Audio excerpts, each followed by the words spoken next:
Judges chapter 2.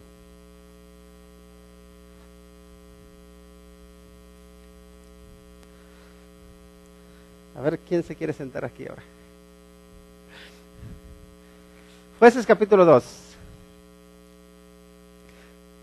¿Lo tenemos? Vamos a dar lectura a la palabra de Dios en Jueces capítulo 2, versículos del 1 al 10. Judges chapter 2, 1 through 10.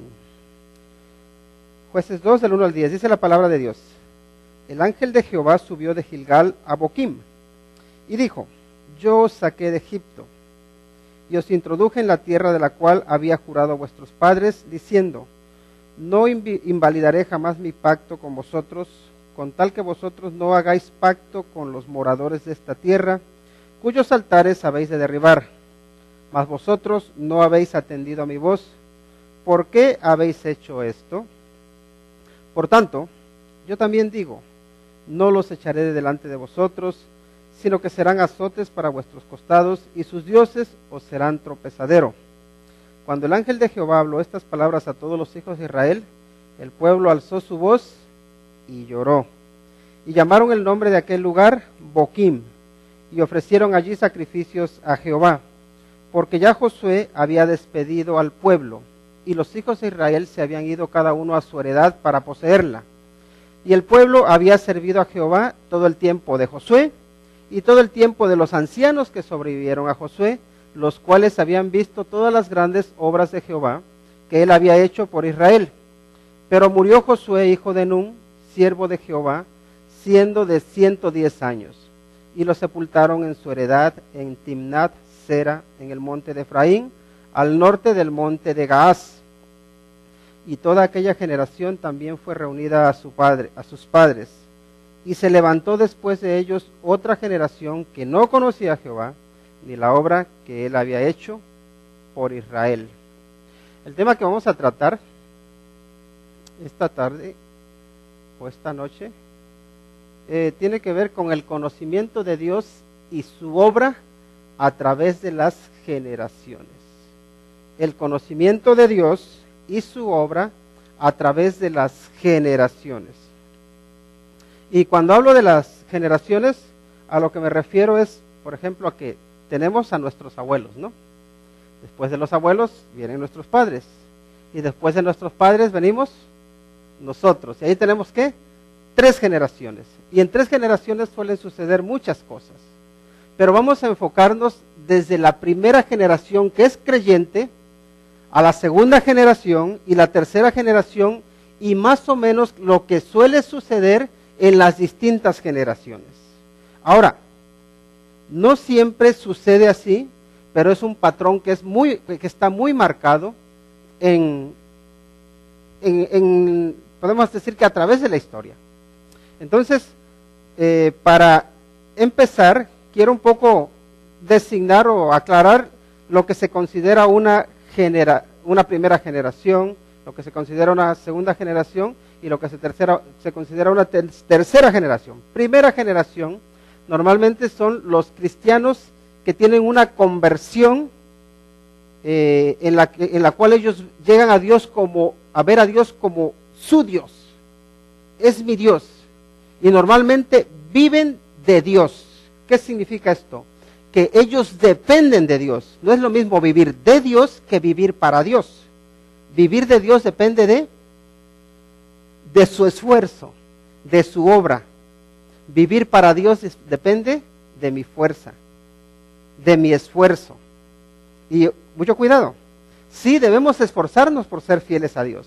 Pero si nuestra fuerza proviene de nuestro ser, de nuestra fuente, y no es algo que viene de Dios, entonces estamos haciendo algo mal. Entonces normalmente la primera generación es esa generación que depende de Dios por completo. También esa primera generación es una generación llena del Espíritu Santo. Es una generación que vive en el poder del Espíritu. Esa generación también es, podemos decir, poderosa en espíritu.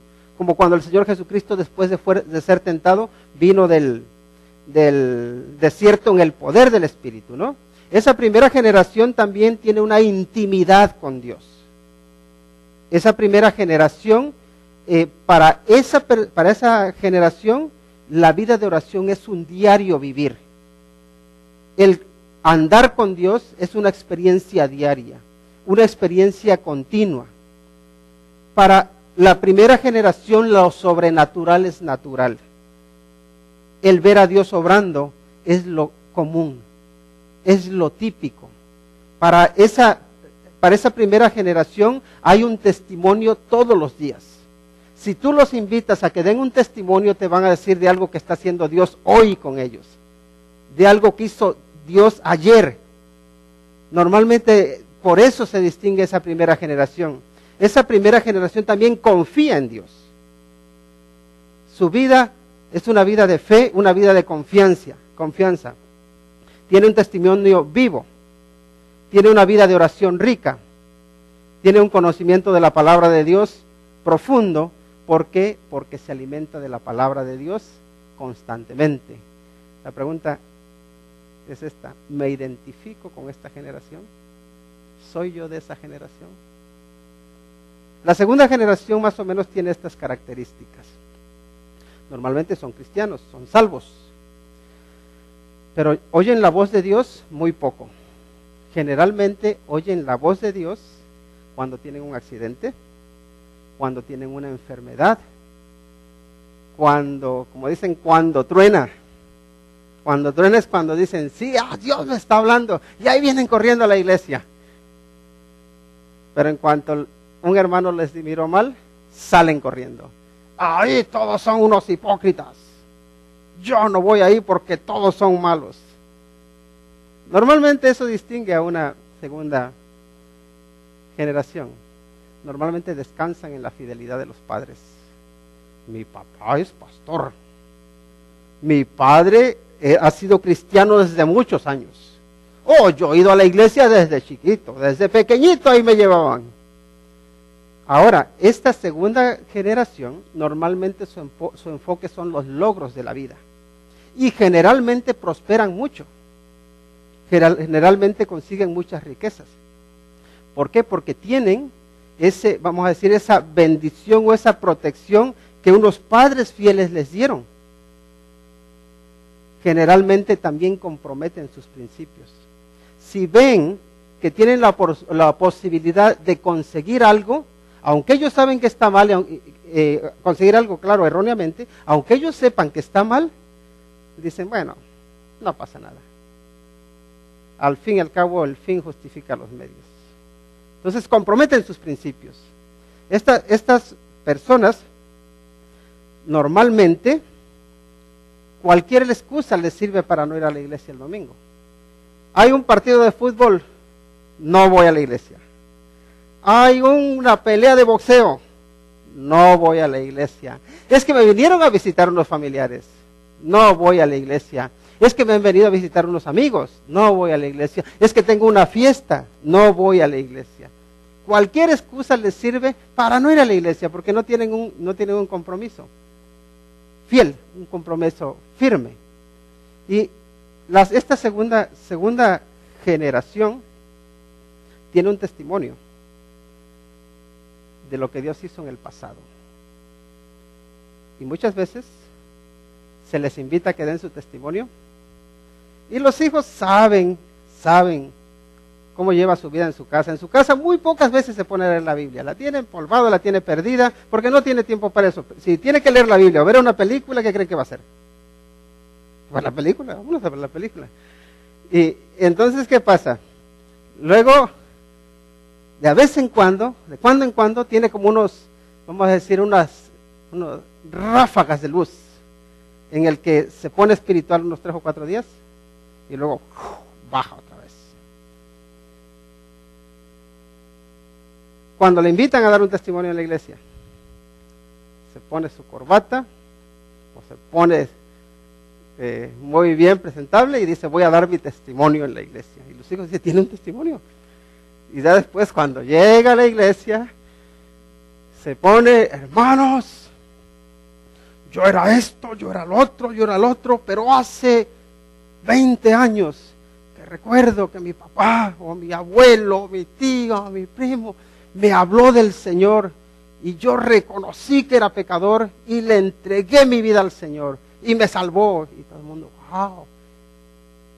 Pero se acuerda de lo que pasó hace 20 años. Pero ¿qué pasó ayer? ¿Qué pasó hoy? Normalmente no hay un testimonio vivo. No hay un testimonio vivo. ¿Por qué? Porque su compromiso está con el mundo. ¿Por qué? Porque sus principios, tiene principios, conoce principios, pero los compromete.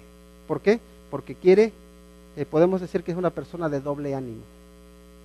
Quiere estar bien con el mundo y quiere estar bien con la iglesia. Por eso no deja ni de una cosa ni la otra.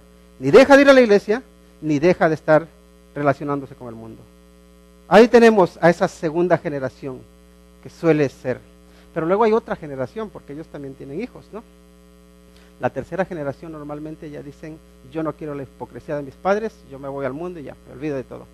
Y generalmente desaparecen de la iglesia. Suelen ser los no cristianos, los no creyentes. Y en la Biblia tenemos ejemplos de esos. No voy a hablar, ya sabemos lo que son los no cristianos, ¿no? Tenemos ejemplo de esos, de esto. Sí, tenemos ejemplos. Y miren, les voy a presentar a 3 reyes. La primera generación podría ser David. La segunda generación podría ser Salomón. ¿Quién fue Salomón? El hijo de David. Y luego la tercera generación podría ser Roboam. ¿Se ve? Muy bien. ¿En cuál de estas 3 sillas te sentarías?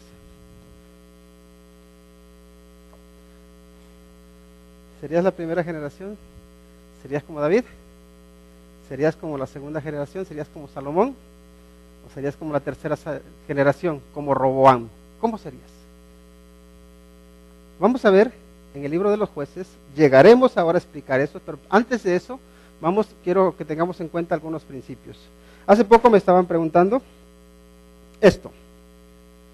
¿Por qué si Dios prometió que iba a echar a los cananeos de la tierra prometida, por qué no lo cumplió? Dios prometió que iba a echar a los cananeos de la tierra prometida y no lo cumplió. ¿Por qué? O sea que Dios promete y no cumple. ¿Es eso así? Y yo no creo que sea así. Creo que Dios, hay promesas que no cumple porque hay 2 tipos de promesas. Hay promesas que son incondicionales y hay promesas que son condicionales. ¿Cuáles son las promesas incondicionales? Las promesas incondicionales son las promesas que Dios te hace, que no dependen de lo que tú hagas o de lo que tú dejes de hacer. Dios las va a cumplir porque dependen única y exclusivamente de Él. Dice, yo lo prometí y sabía cómo eras y aún así lo voy a cumplir. ¿Por qué? Porque yo lo prometí, porque esa promesa descansa en quién soy yo. Pero luego están las promesas condicionales. Son las promesas en las cuales Dios te dice, mira, si tú haces esto, yo te voy a dar esto. Pero si no lo haces, olvídate. Y esas son las promesas con una condición, ¿no? Entonces vemos que ahí en el versículo 1 dice que el ángel de Jehová subió ¿de dónde? De Gilgal a Boquim. Y dijo, yo os saqué de Egipto y os introduje en la tierra de la cual había jurado a vuestros padres, diciendo, no invalidaré jamás mi pacto con vosotros. Con tal, fíjense, ahí está la condición, con tal que vosotros no hagáis pacto con los moradores de esta tierra, cuyos altares habéis de derribar. Dice, mas vosotros no habéis atendido a mi voz. ¿Por qué habéis hecho esto? Si ven, ahí está, yo dije que iba a hacer esto, pero ustedes no cumplieron. Y porque ellos no cumplieron, ahí está la consecuencia, versículo 3. Por tanto, yo también digo, no los echaré de delante de vosotros, sino que serán azotes para vuestros costados, y sus dioses os serán tropezadero. Dios te hace una promesa, o en este caso les hace una promesa, dice, miren, yo ahora os voy a introducir a la tierra que fluye leche y miel, la tierra de Canaán, una tierra de bendición. Ahí hay unos moradores que son malos, la verdad, son malos y súper malos. Por eso dice, he decidido que ellos ya no se merecen ni siquiera vivir en este mundo. y le dice al pueblo de Israel, dice, yo los voy a echar de delante de ti. Así que quiero que ustedes me sean fieles, que no hagan pacto con ellos, que no comprometan sus principios, que ustedes me sean fieles a mí y que no se mezclen en su adoración o no se mezclen con ellos. Es más, tenían prohibido incluso casarse con las hijas o con los hijos de ellos. Pero ¿qué pasa? No cumplieron. Y como no cumplieron, dice Dios, ahora yo no los voy a echar de delante de ustedes. Pero no solamente eso, sino que la desobediencia, la falta de cumplir un pacto, de cumplir una promesa, trae consecuencias. ¿Cuál es la consecuencia? Ellos te van a hacer, dice, azotes. Van a ser azotes para vuestros costados y sus dioses os serán, ¿qué? Tropezadero. Caerían en la idolatría. Cuando nosotros no cumplimos con un compromiso, esa falta de cumplir con ese compromiso, ¿saben qué es lo que va a producir? Nos va a producir dolores. ¿Por qué? Porque estamos perdiendo la bendición de Dios sobre nuestra vida. Así que tenemos esto es lo que sucede. Entonces, cuando el ángel de Jehová habló estas palabras a todos los hijos de Israel, el pueblo, ¿qué hizo? Alzó su voz y lloró. Entonces el pueblo llora y se arrepiente. Eso es bueno, ¿no? Es bueno arrepentirse, es bueno llorar y decir, lo he hecho mal. Dice, y llamaron el nombre de aquel lugar Boquim, y ofrecieron allí, sacrificios a Jehová. Y está bien, ellos primero fallaron, queremos enmendar nuestro error. Pero sigue adelante y dice, porque ya Josué había despedido al pueblo, y los hijos de Israel se habían ido cada uno a su heredad para poseerla. Y el pueblo, y aquí ya nos habla un poquito, parece que dice, está hablando de algo que ya había sucedido, ya cada uno se había ido a su heredad, y luego retrocede un poco, hacia el inicio de la conquista, ¿no? Dice, y el pueblo había servido a Jehová todo el tiempo de Josué, ¿sabemos quién era Josué? Ahora lo hablaremos, y todo el tiempo de los ancianos que sobrevivieron a Josué, los cuales habían visto, ¿qué? Todas las grandes obras de Jehová que él había hecho por Israel. Recuerdan que el pueblo de Israel, cuando llega, vamos a decir prácticamente a la frontera con la tierra de Canaán, envía a unos espías, envían a 12 espías para ir a reconocer la tierra que iban a poseer.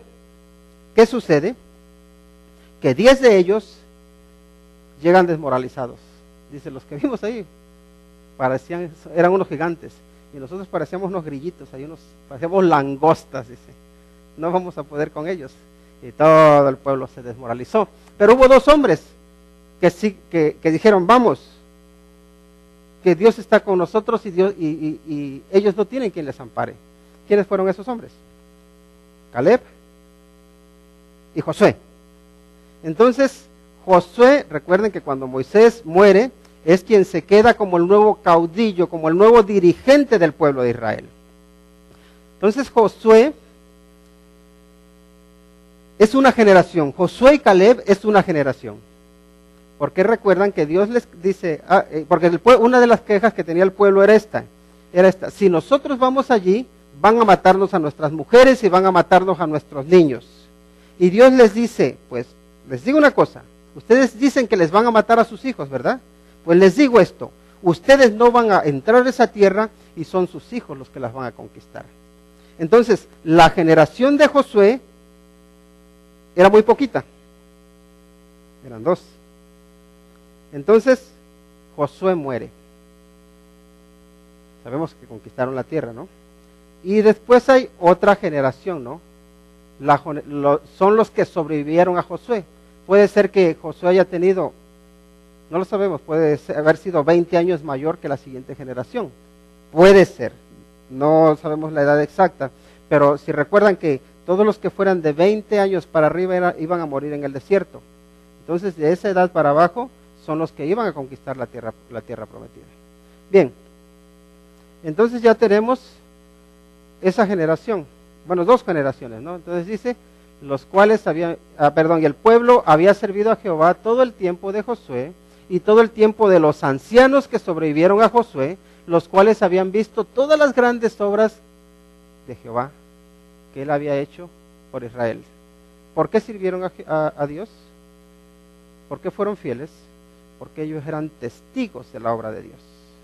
Eso es importante, debemos ser testigos de la obra de Dios. Porque Dios no solamente obra en el pasado, Dios obra en el presente. Y esta generación vio la obra de Dios. Pero el 8 dice, murió Josué hijo de Nun, siervo de Jehová, siendo de 110 años, y lo sepultaron en su heredad en Timnat-Sera, en el monte de Efraín, al norte del monte de Gaz. Y toda aquella generación también fue reunida a sus padres. Dice, y se levantó después de ellos otra generación que no conocía a Jehová, ni la obra que él había hecho por Israel. La generación de Josué, bien. La generación que le sobrevivió, también bien. La tercera generación, ¿qué le pasó? Se perdió. Se levantó una nueva generación que no conocía a Dios. La generación esa que se levanta, que no conoce a Dios, suele repetirse muchas veces en la historia. Suelen ser los nietos de aquellos primeros convertidos. No siempre es así. Uno puede hacer las cosas bien, pero suele pasar. Así que es importante que tengamos en cuenta que para ser una primera generación necesitamos tener a Dios. Ver a Dios, obrar en nuestra vida y no solamente ver al Dios histórico que obró en nuestros padres. Ahora, vamos allá, vamos a nuestros ejemplos. David, ¿qué sabemos de David? David era un hombre, primero era pequeño, recordamos que él se dedicaba a criar ganado, era un pastor de ovejas, después Dios lo elige para que sea rey, era el último, pero Dios lo eligió. Y Dios tenía algo que era muy importante, y es algo que Dios quiere de cada uno de nosotros. Dice, quitado este, le levantó por rey a David, de quien dio también testimonio diciendo. ¿Quién dijo esto? Dios. Dice, he hallado a David, hijo de Isaí, varón conforme a mi corazón, quien hará todo lo que yo quiero. Dios dijo de David, el hombre que es la primera generación, que él había hallado que David, el hijo de Isaí, tenía un corazón que era conforme, que estaba de acuerdo con el corazón de ¿quién? Con el corazón de Dios. Podemos decir que David era todo corazón. Era todo corazón, todo su corazón era para Dios. ¿Fue perfecto? No. Pero sí tenía un corazón perfecto. Tenía un corazón que estaba dispuesto a honrar a Dios, que estaba dispuesto a servirle, que estaba dispuesto a seguirle.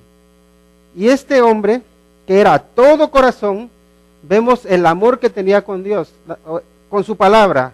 Si vemos el Salmo 119, esa es una declaración de amor a la palabra de Dios, a la ley de Dios. La meditaba de día y de noche, confiaba en el Señor.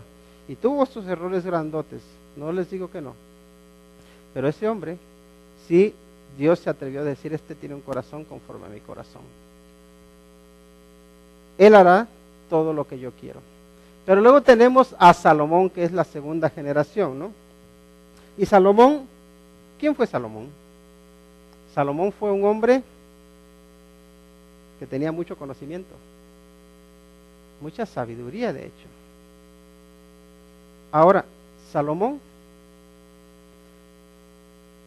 teniendo mucha sabiduría, teniendo mucho conocimiento, si vemos que se destaca en algo de David, es en el hecho de que adquirió más riquezas que David. Su reino es cuando más creció el reino de Israel, es cuando Salomón reinaba. Pero Salomón ya no tenía los principios tan claros como David. ¿Por qué? Porque Salomón era un hombre que podemos decir que se comprometía con el mundo. Él pensó, ¿cómo puedo yo engrandecer mi reino? Pues lo que voy a hacer es hacer alianzas. Y dice, ¿cómo puedo tener como amigo a los egipcios? Déjame caso con su hija. Dios había dicho, no quiero que mi pueblo vuelva a Egipto. Pero bueno, no pasa nada. Ya pasaron muchos años, así que voy a regresar. Y no solamente eso, sino que tenía prohibido casarse con una mujer egipcia y se casa. Pero dice, esto funcionó, me voy a casar con la otra, y con la otra, y con la otra, y con la otra, y con la otra. Y fue un pervertido. Y era creyente. Salomón creía en Dios. Pero ¿saben qué pasó con Salomón?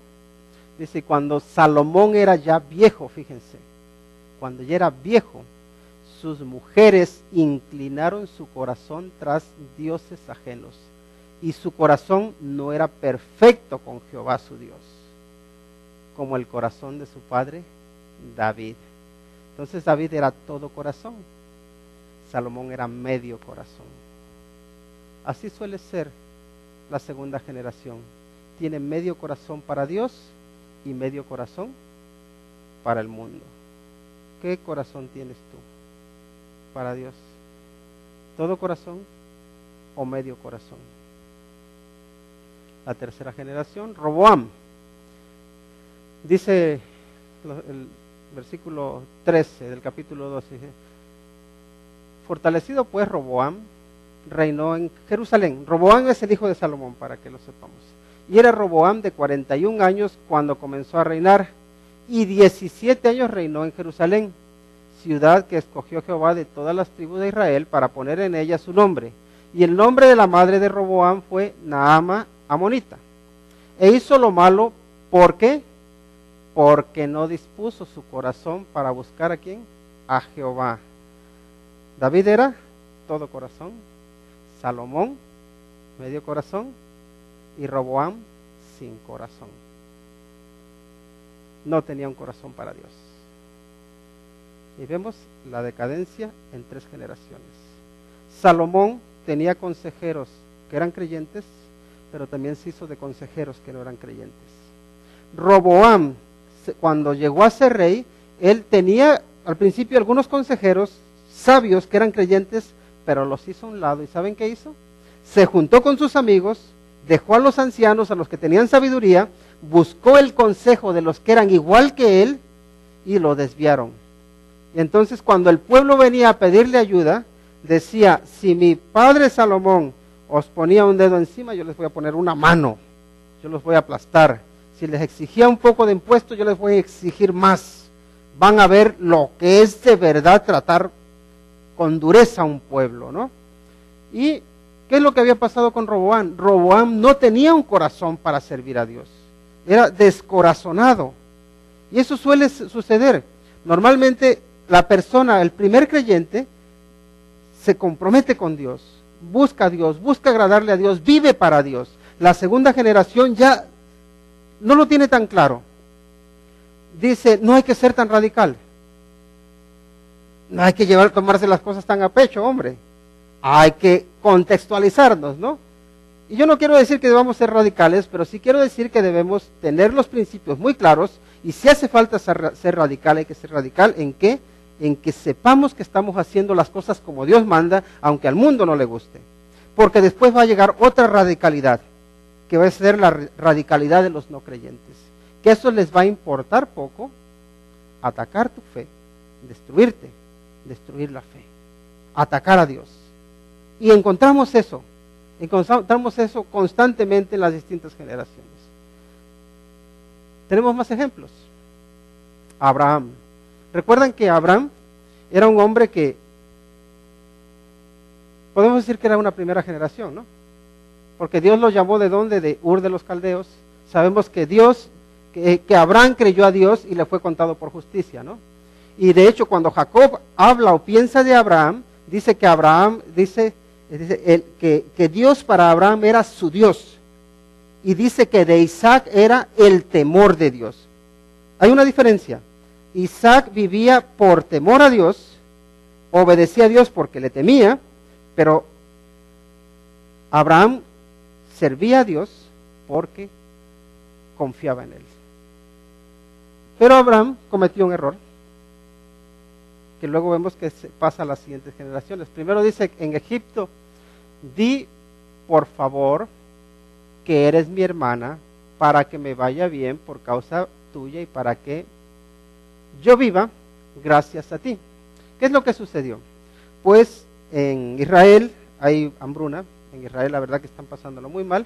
Entonces él dice, hay que salir de aquí, vamos a emigrar. ¿A dónde nos vamos? Nos vamos a Egipto. En Egipto, cuando llega, ve a su esposa, dice, está guapa. No sé si antes se había dado cuenta o no, que su esposa era guapa. Ahí sí. Dijo, ¿sabes qué? Quiero que me hagas un favor. Cuando lleguemos ahí, no les digas que eres mi esposa. ¿Por qué? Porque esos son muy malos. Y si tú les dices que es mi esposa, me van a matar. Pero ¿qué tal si les dices que eres mi hermana? Todos me van a decir cuñado. Y con una hermana tan guapa, pues todos me van a querer favorecer. Así que tú di que eres mi hermana. Ya después, cuando se dan cuenta que en realidad no era su hermana, sino que era su esposa, aquí nos desvela algo Abraham y dice, además en realidad es mi hermana, hija de mi padre, pero no hija de mi madre. Dice, y vino a ser mi mujer.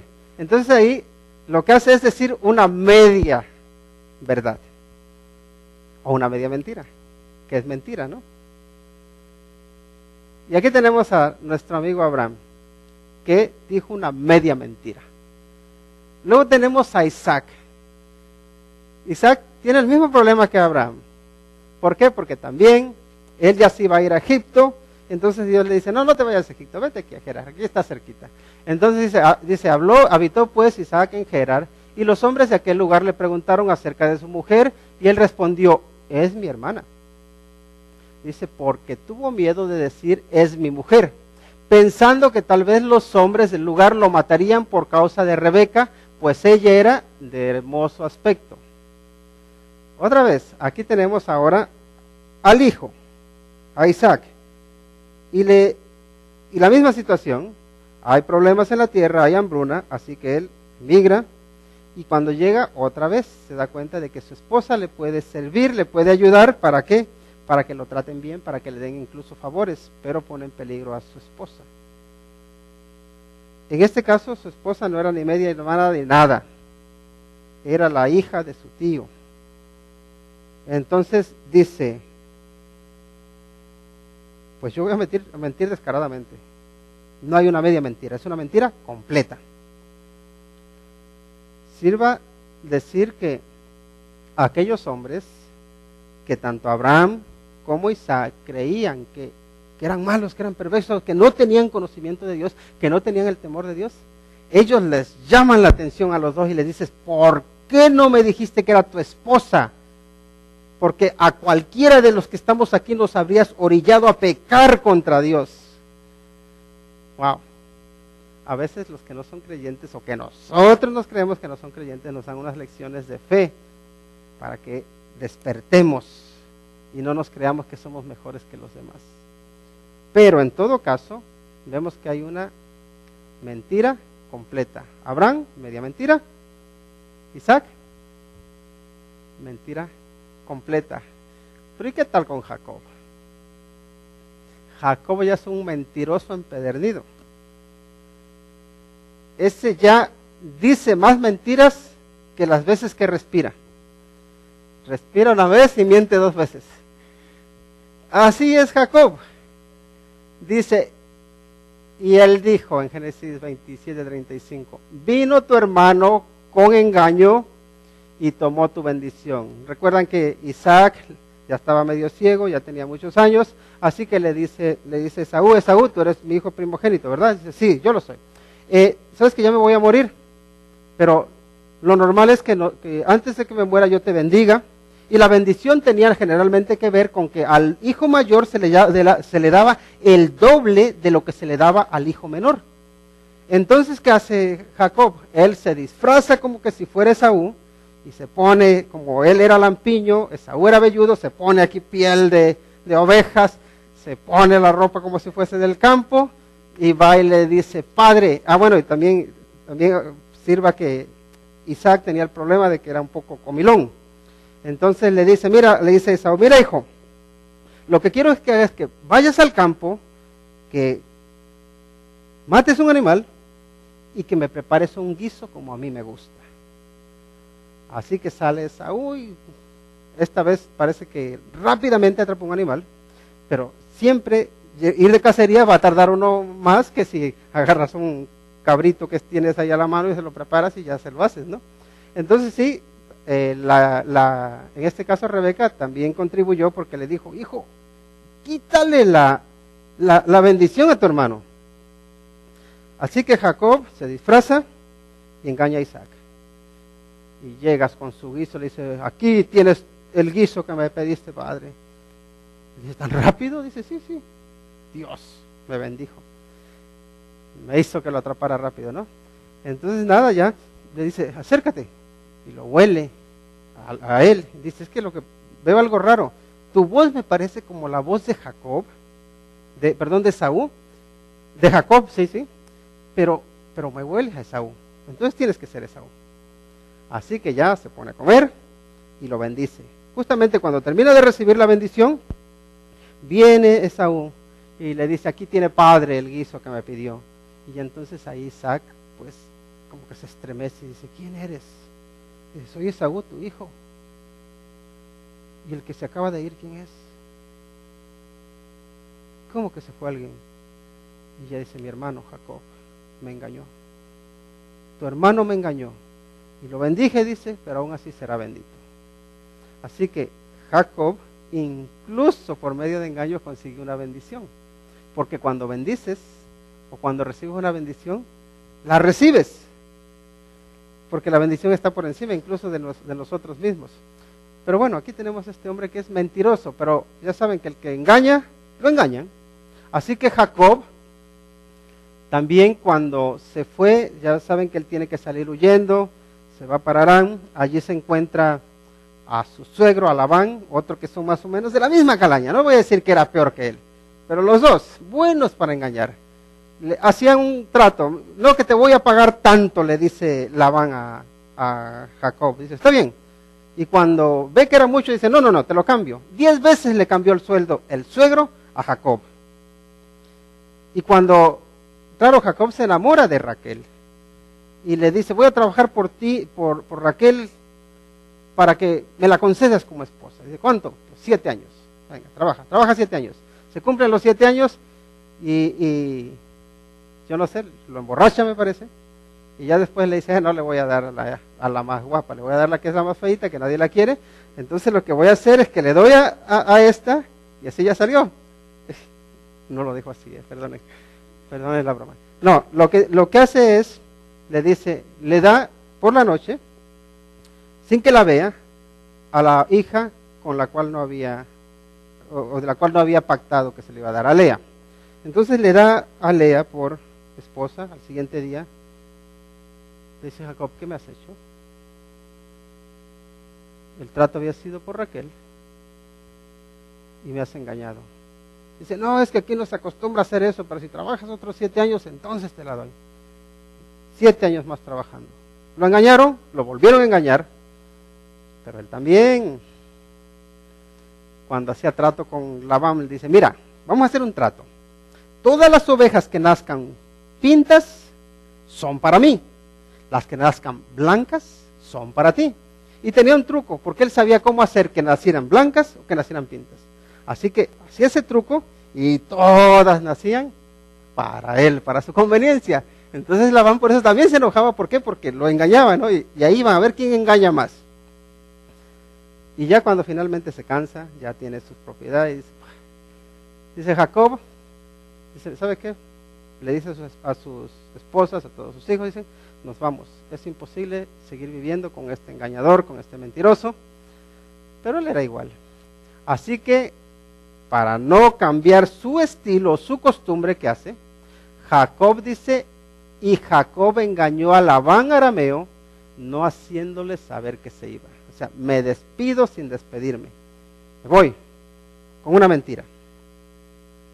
Porque Jacob era un hombre que su propio nombre significaba engañador o suplantador, aquel que conseguía las cosas o que no tenía problema en conseguir las cosas por engaño. Pero ¿qué había pasado? ¿Dónde empezó el problema? Con el medio mentiroso. Se convirtió en una mentira completa y la mentira se hizo costumbre. Eso suele pasar. nos creemos que lo que nosotros hacemos no tiene que ver, no influye para nuestros hijos, pero sí influye, e influye bastante. Pero una cosa les tengo que decir. La primera generación no es algo que dependa en el lugar que te corresponda nacer de forma generacional.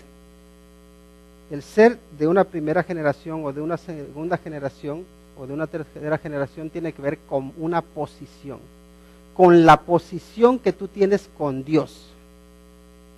Porque miren, les aseguro que Abraham, Isaac y Jacob, hubo un punto en que los tres llegaron a ser primera generación, porque hubo un punto en que los tres eran fieles a Dios. La pregunta es, ¿cómo llegó a ser primera generación? Jacob, por ejemplo, dice en Génesis 32:28, dice, y el varón le dijo, no se dirá más tu nombre Jacob, sino Israel. ¿Por qué? Porque has luchado con Dios y con los hombres y has vencido. Jacob significaba suplantador, o el que ocupa con malas artes el lugar de otro, ¿no? El que engaña. Y luego a él le cambia el nombre y le pone Israel, y es el que lucha con Dios. La historia es hasta cierto punto mística. Recuerden que ya Jacob se despide de Labán, huyendo más bien. Después ellos hacen las paces porque Labán lo persigue, hacen las paces. Pero recuerden que cuando Jacob se fue de su tierra, ahí había dejado a alguien que había engañado, y era su propio hermano, su hermano Esaú. Esaú lo que quería hacer, y juró que iba a matar, dice, cuando mi madre muera, cuando mi padre muera, este no va a vivir, lo voy a matar. Y se la tenía sentenciada. Entonces cuando Jacob regresa, sabe que tiene que enfrentarse a su pasado, al engaño que él ha estado cometiendo, a Esaú. Pero se tiene que, además de enfrentarse a su hermano, se tiene que enfrentar a sí mismo, a su ser, a quien él es. Va de camino y llegan a lo que se llama el vado de Jaboc. Era un río, un arroyo que tenía un vado. Entonces parece que llevaba agua, y lo que hace Jacob es que cruza a toda su familia, cruza a todos los niños, y una vez que han cruzado todos, él se queda solo en este lado. En ese momento se le aparece un ángel y empieza a luchar con él, y pasan toda la noche peleando, y pelean, y ya cuando rayaba el alba, cuando ya iba a amanecer, el ángel le dice a Jacob, suéltame. Y le dice Jacob, no te suelto si no me bendices. Recuerdan que también ahí el ángel le da un golpe en la pierna y el muslo, y se lo desgarra, ¿no? Pero el caso es este, Jacob está ahí luchando con él, está aferrado a él. El ángel le dice, déjame ir porque ya no voy a seguir peleando contigo. Y le dice, yo no me voy, no te dejo ir si tú no me bendices. Entonces ahí es donde el ángel le dice, de alguna manera, está bien, físicamente no te he derrotado, pero dime una cosa, ¿cuál es tu nombre? ¿Cuál era el nombre de Jacob? Jacob era el engañador. Está diciendo, tú mentiroso, tú usurpador, tú el que tu vida constante es la del engaño. ¿Reconoces quién eres? De alguna manera lo que le está haciendo es enfrentarse consigo mismo, con su mentira, con su engaño. Entonces, recuerden que Jacob iba a enfrentarse con su pasado, con la amenaza que tenía por haber sido un mentiroso. Pero antes de enfrentarse con Esaú, él tenía que solucionar un problema que él tenía en su ser, y era que él era mentiroso. Entonces, de alguna manera, Jacob reconoce que ahí el ángel lo sorprende y le dice, soy un mentiroso. Cuando le está diciendo, soy Jacob, dice, yo soy un pecador, yo soy un mentiroso. Y ahí el ángel le dice, sí, bien has dicho, te voy a cambiar el nombre. Ya vas a dejar de ser un engañador, ahora vas a ser Israel. Para que el hombre pueda llegar a ocupar la primera generación, necesita que se le cambie el nombre. Tú y yo necesitamos tener un nombre nuevo. No sé quién eras sin Cristo, pero con Cristo necesitas un nombre nuevo. De hecho, todos recibimos un nombre nuevo. Israel es el que lucha con Dios, y le dice que luchó con Dios y con los hombres y has vencido. ¿De qué forma vence Jacob?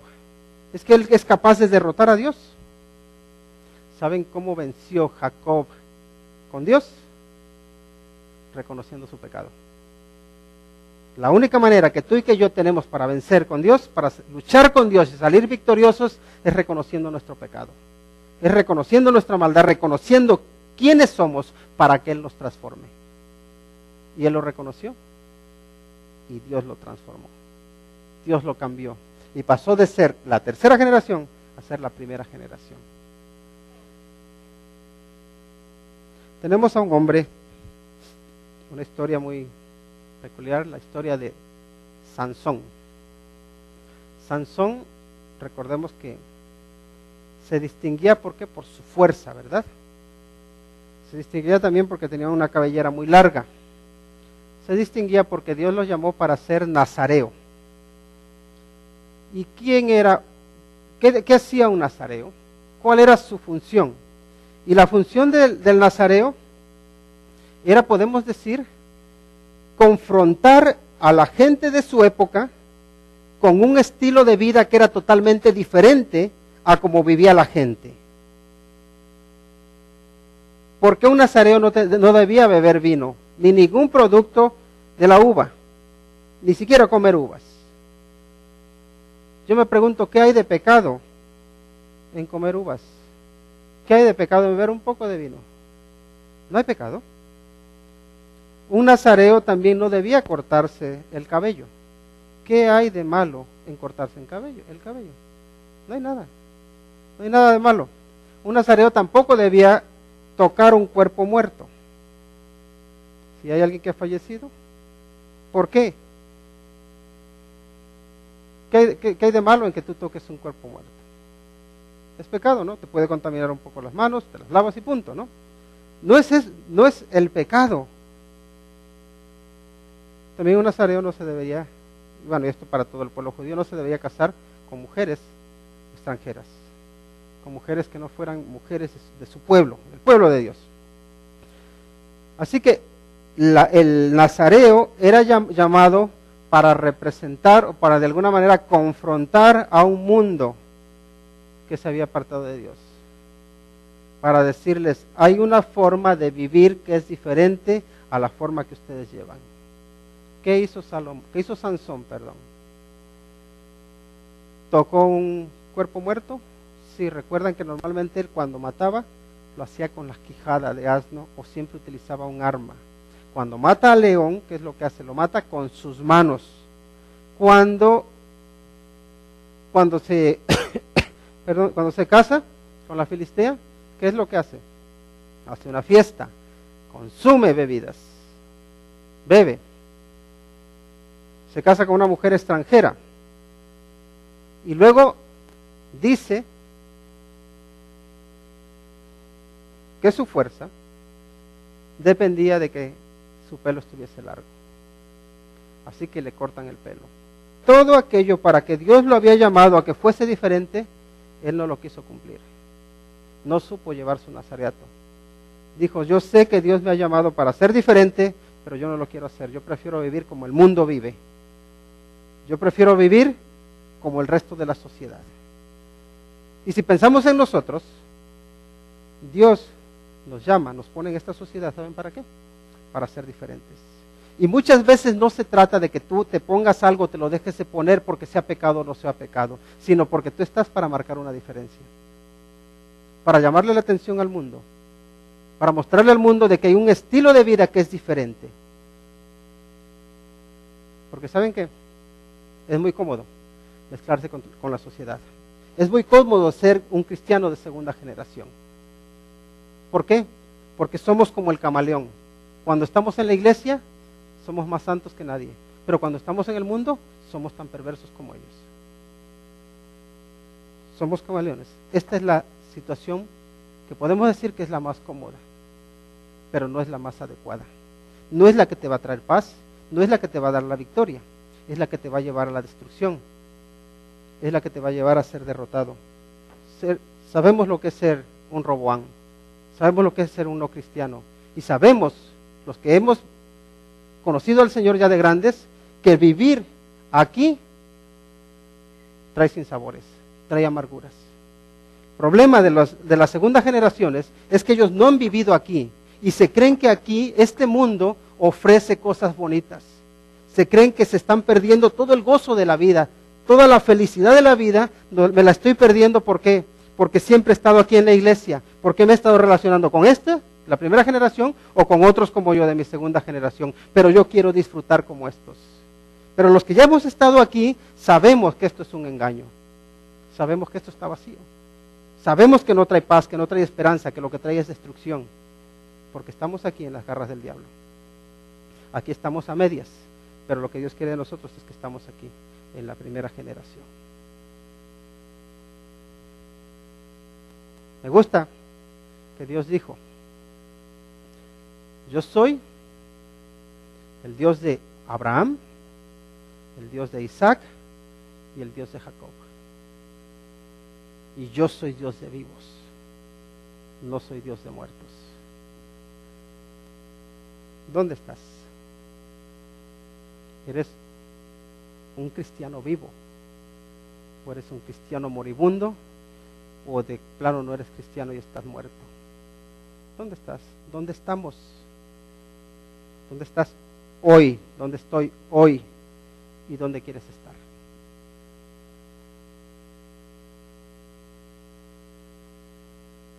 Te voy a preguntar claramente. ¿Estás aquí? ¿Tienes al Señor Jesucristo en tu vida? ¿Eres salvo? ¿Conoces a Dios como tu Salvador? ¿Has recibido al Señor Jesucristo? ¿Estás aquí? Eres un Salomón. Te criaron hombres y mujeres santos, piadosos, pero tú has preferido venirte aquí porque tú has querido tener amistad con el mundo. O tal vez estuviste aquí, pero te has desviado y ahora estás aquí. O eres como David.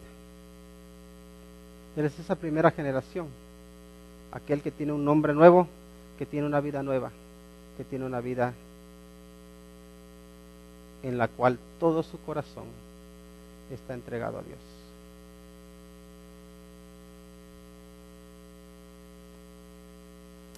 Estamos empezando el año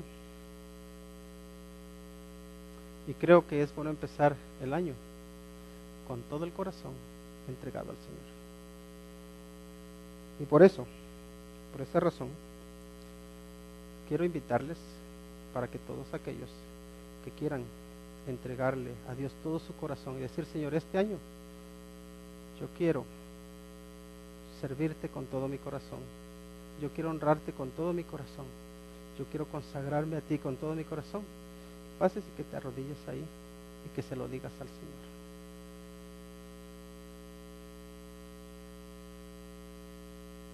No para agradar a los hombres, sino para agradar a Dios. Yo no sé dónde estás. ¿Estás aquí? Te animo para que pases, que te arrodilles delante del Señor y que le digas: Señor, yo quiero hoy servirte con todo mi corazón. Yo no quiero tener un medio corazón para ti, yo no quiero ser un descorazonado. Quiero tener un corazón para ti. Así que si el Señor a ti te pone el que tú le sirvas con todo tu corazón, te animo para que pases ahí, que te arrodilles delante de Dios y que ores. Yo voy a orar por ti.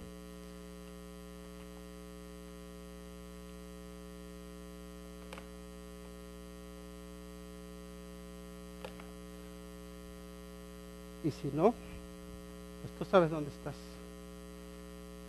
Así que vamos a inclinar nuestro rostro y vamos a ponernos delante del Señor y pedirle que por su misericordia Él nos ayude a consagrarnos, a entregarle todo nuestro corazón.